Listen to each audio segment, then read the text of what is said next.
Maji wa Global TV tumekutana na mzee Kikala kwenye kampeni za mheshimiwa mgombea wa Chama cha Mapinduzi Daktari Samia Suluhu Hassan. Heshima yako mzee Kikala. Asante.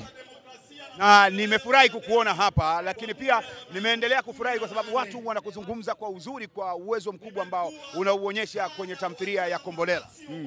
Nashukuru, asante. Nashukuru kusikia hivi. Wewe ni mmoja kati ya wasanii ambao namsapoti mama kuhakikisha kwamba anapata kura za kutosha na anatumikia kutoka 2025 2030.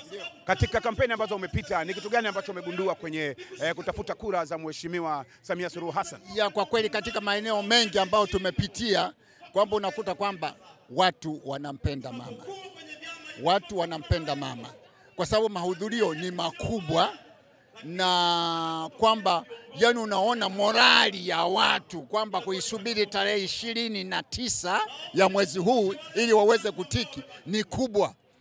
Ni kama unavyoona sasa hivi hapa watu wamejazana kwa nani, na unakuta watu wanashangilia ushangilio ambao unauhisi kwamba unatoka ndani ya mioyo yao, sio ya kinafiki. Kwa hiyo kwa maeneo ambayo tumeyapitia kwa kweli yanaonyesha wazi kabisa kwamba mama anapendwa, mama watu wanamtaka, mama wameridhishwa na maono yake ya mbele, wameridhishwa na dira alionayo na utu ambao anao kwa watu, na kwamba na nia ambayo nzuri na njema alionayo kwa ajili ya kuhakikisha kwamba nchi ya Tanzania inakwenda mbele.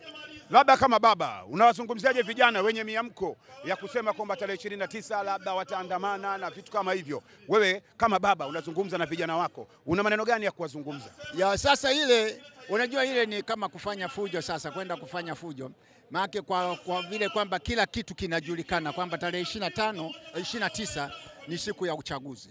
Sasa unapoenda kuandamana pale kwa lengo la kupinga kila ambacho kilichopo pale ni kufanya fujo, na hili lilijulikana mapema sana. Hili jambo la maandamano limekuja baadaye kwa kusikia kwangu, lakini nina imani kwamba hapatakuwa na fujo yoyote. Imani yangu ni hiyo kwamba mambo yatakwenda vizuri. Watu waende wakapige kura, kwa sababu unajua ile kadi tunapopewa, ile kadi ya kupigia kura, ile ni sauti ya kwako wewe mpigaji kura, ni sauti ya wewe sasa ukachague yule unayemtaka. Kwa sababu sawa, kuna upinzani kwamba tunapingana, uwezo ukaziweka Yanga na Simba ukasema kwamba wasemena, ni kwamba yale ni maneno na kwamba lazima mtu aseme kitu, lakini mimi nashauri tu kwamba hebu tu focus kwenye hili la uchaguzi, la kutaka tuchague mtu tunayemtaka ambaye ni Dr. Suluhu Hassan. Swali langu la mwisho kabisa kwa vijana wenye nia hovu na wale ambao wanaonekana kwamba wanashawishi kwa namna moja au nyingine kwa kutumia mitandao ya kijamii kuandika au kutuma klipu ambazo zinatukana viongozi, wewe kama baba una maneno gani kwa watu wa namna hiyo, ambapo jana mkutano wa leaders wa Mheshimiwa Rais Samia Suluhu Hassan alisema tokeni mkapige kura tarehe 29, matusi tumwachie yeye. Ya sasa ile mama hataki vurugu. Kwa kifupi tu kwamba mama hataki vurugu. Ndio maana anasema kwamba hebu niachieni mzigo ni ubebe mimi, kwa sababu mnatukanwa kwa ajili yangu mimi. Na kweli watu wanapokuwa wanapiga kelele, sio wanapiga kelele kwa sababu ya mama. Kwa hiyo mama anasema mimi naomba utulivu. Jamani, nendeni mkapiga kura. Haya mengine niachieni mimi mwenyewe.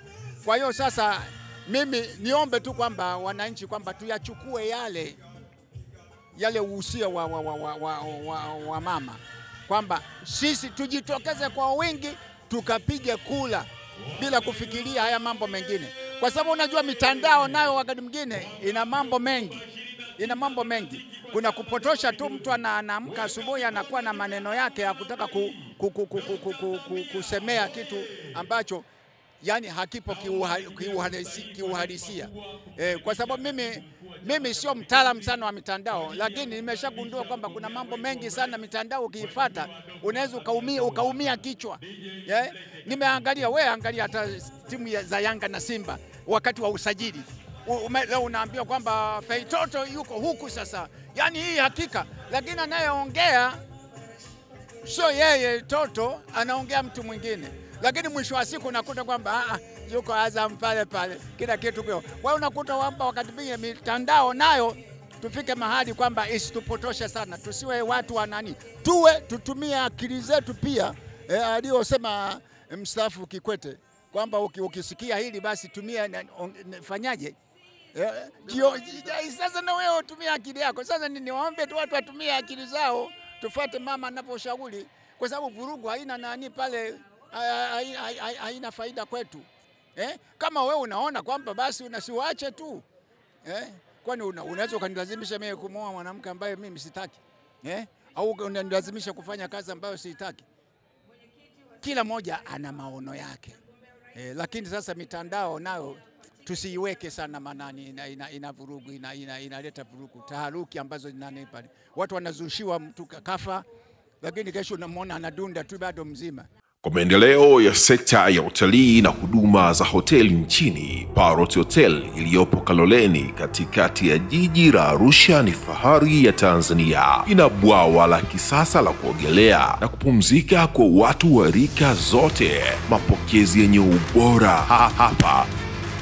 Utapata kahawa safi na vinywaji baridi vya kila aina. Lifti za kisasa za kupeleka kwenye floor 13 zenye vyumba zaidi ya 100. Vyumba vya kulala vyenye mazingira salama na tulivu, vyenye joto la upendo na baridi ya starehe. Kumbi za mikutano zenye vifaa vya kisasa, mazungumzo ya kitaifa na kimataifa. Sehemu nadhifu ya chakula yenye kuleta hamu, vyakula vyenye viwango vya ubora wa afya. Baada ya uchovu wa kutwa nzima, kuna baa ya kipekee kwa jioni yako ya kukumbukwa. Karibu Parrot Hotel kuonja ladha mpya ya maisha.